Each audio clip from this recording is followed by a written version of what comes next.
guys, can you explain what's the challenge this year for you? This year's challenge is World Class, which is everything related to learning in any field. So we chose school because we had that experience every day. Right. Yeah.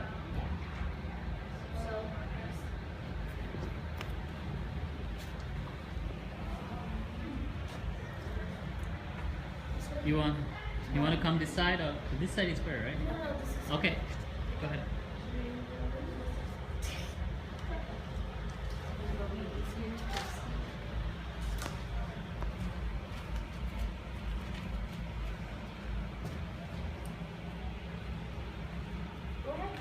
We are Next Gen Ed, the next generation of inventors. We are a diverse group of 6th grade. 7th graders. We are here to share our community outreach, innovative solution, and common problems related to World Class. We will now present our project presentation. So, some common problems that are related to World Class are that students are afraid to speak in the classroom or raise their hands. Kids do not pay attention. Kids do not ask for help. Of all the problems we have here, the most common problem we had was how can we improve learning experience for students with low self-esteem in a traditional classroom setting. We looked at some of the solutions in place today to improve the learning experience in a traditional classroom setting.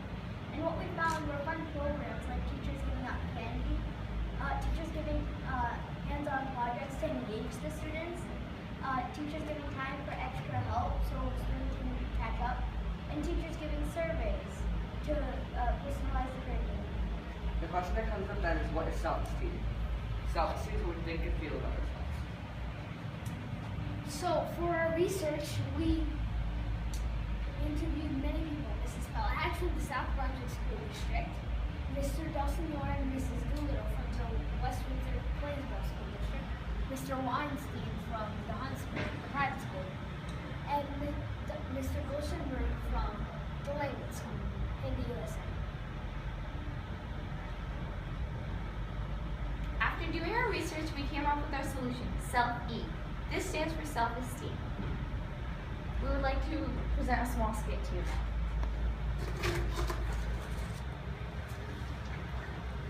Our solution takes place in a traditional classroom setting, where I will be the teacher.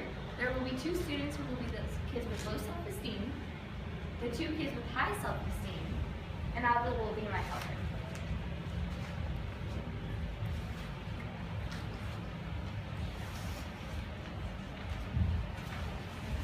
Hey,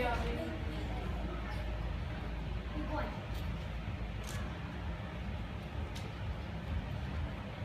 Hi, Ash. Hi class, how's everyone doing? good. How are you 2 doing? I hope everyone did their homework. Did everyone do their homework? Yes. Yes, did you do your homework? We need to boost the confidence of these 2 kids. Maybe we should let self-esteem. As you know, our next topic is current events. So next week we're going to play Self-E, the self-esteem. What we're going to do is, for homework, I need everyone to write down some questions and send them to me in an email. Remember, this is your game. You're the one who are preparing the questions, and you send them to me and I pre-screen them. And then I send you the selected questions. Make sure you send me your email by this weekend. All right, everyone? Yes. Class dismissed. Me too.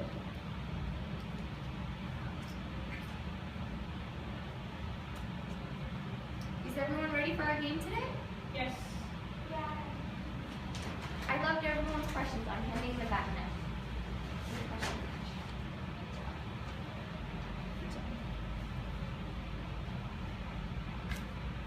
So the way you're standing right now is great for teams. So let's do Team A and Team B. So why don't you show each other your questions and decide which question you're going to choose.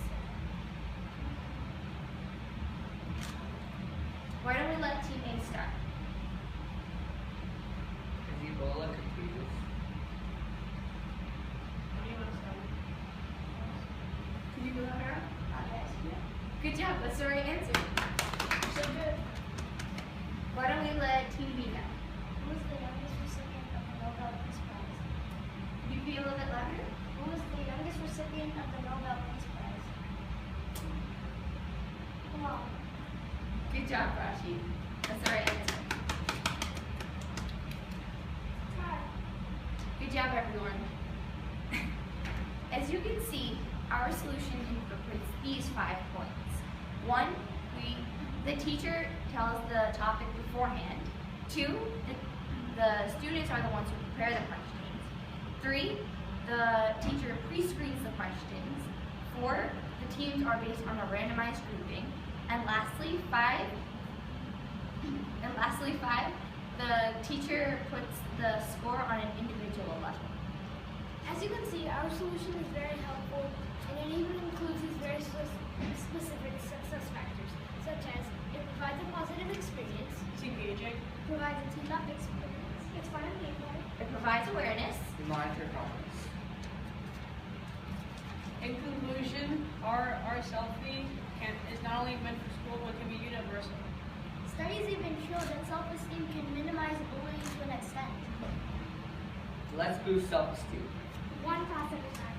We believe in selfie for Next Gen I. Excellent job. That's really great. Good job. I'm really impressed. I think your research is really sophisticated research. It's not an area that middle school students would normally delve into, you know. So you guys really thought about it. You must have read a lot of articles about it. The components of your solution, it's very comprehensive. You've attacked it from lots of different angles. You know, it's a really complicated problem. And schools are only part of the solution. Often kids have differing levels of self-esteem because of the way they've been parented. Remember, a lot of this has to do with the home dynamic. And even though they're spending 6 hours in school, the impact of parents on self-esteem is at least as important, right? And you are, through your technique, you are undoing what has been done over several years, maybe even many years before kids even attended school, right? Some of it happens in the home, even before kids are old enough to be socialized or to go away to school. And it's really impressive how you guys have thought it through.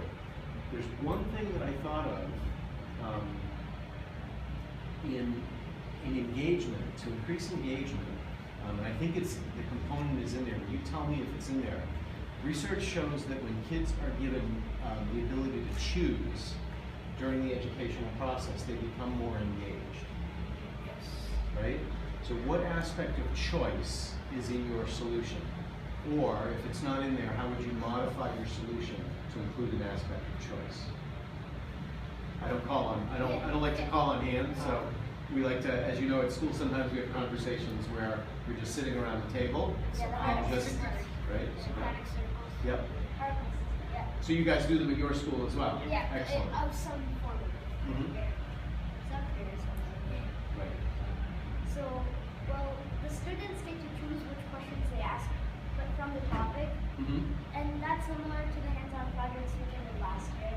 Mhm. Like, for example, Mrs. Rivera would give me a broad idea, then I would pick my oceanism or whatever, and then do that. And it's a similar idea here. The teacher gives the topic, and then the student can decide which questions they want to write. Mm-hmm. I see. Good. Is marketing this some aspect of the project? Because your presentation was really polished. Like it looked as though you were trying to sell it to them. Do you know what I mean? You're trying to market it. Is that part of the project? Well, You have to no, try to it sell isn't. the idea? No, it isn't, but last time when we presented this idea to some judges, they asked if we wanted to ask for the cost. So, if we want to include the cost or not. I mean, it depends, really. And it could be helpful to teachers. I mean, Mhm. really helpful. That's like the goal. Do you think this would also help with, so I sent an article, a lot of times with teachers, I'll give them an article to read that I think is going to help them with their teaching. And one of my friends sent me an article last week called Where the Wild Things Are. So the article is about boys in middle school and how sometimes they get into mischief, and that as teachers, we have to be really careful how we deal with that mischief. Right? We have to make sure that if it's harmful, we have to call them on it, but also not to squelch kids' creativity and their spirit and their desire to sort of be a little bit playful in school, you know what I mean? So for me, that article also ties into self-esteem, because if a boy who's a little bit mischievous, you know, is always coming to school and, you know, he's got a little bit of a twinkle in his eye, and he's always, you know, maybe a little bit funny and trying to get, you know, get things to happen. You're looking up at the sky as if to say, is he talking to me? I'm not talking to you. If the teachers are always squelching it, then, now again, remember, this is something that's not harmful to others. I don't mean this. That's not what I mean. But if the teachers are always squelching it, that could affect his self-esteem too, right? So. I thought that was great. I thought you guys had a really creative solution to a problem that psychologists and scientists have been thinking about for a long time. Like, a lot of teachers have coaching in how they help kids develop self-esteem, but in an authentic way. Not by always saying, you know, everything you do, good job, that was a great job, or you did a really great job with that. When you close the door to the classroom, that was a good job with you closing the door, right? We can't always do it that way, right? But we have to be authentic with our feedback, but also provide opportunities like what you're doing so that kids truly develop a sense of self in the classroom and more confidence to be the student that they have the potential to be inside.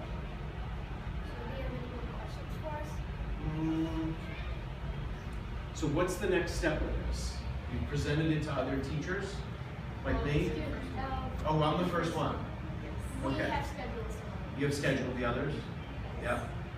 I mean, it's a hard thing to do, and I don't know if any schools would let you in to do it, but so the school that Noah went to before he came to Hunt was a K-8 school.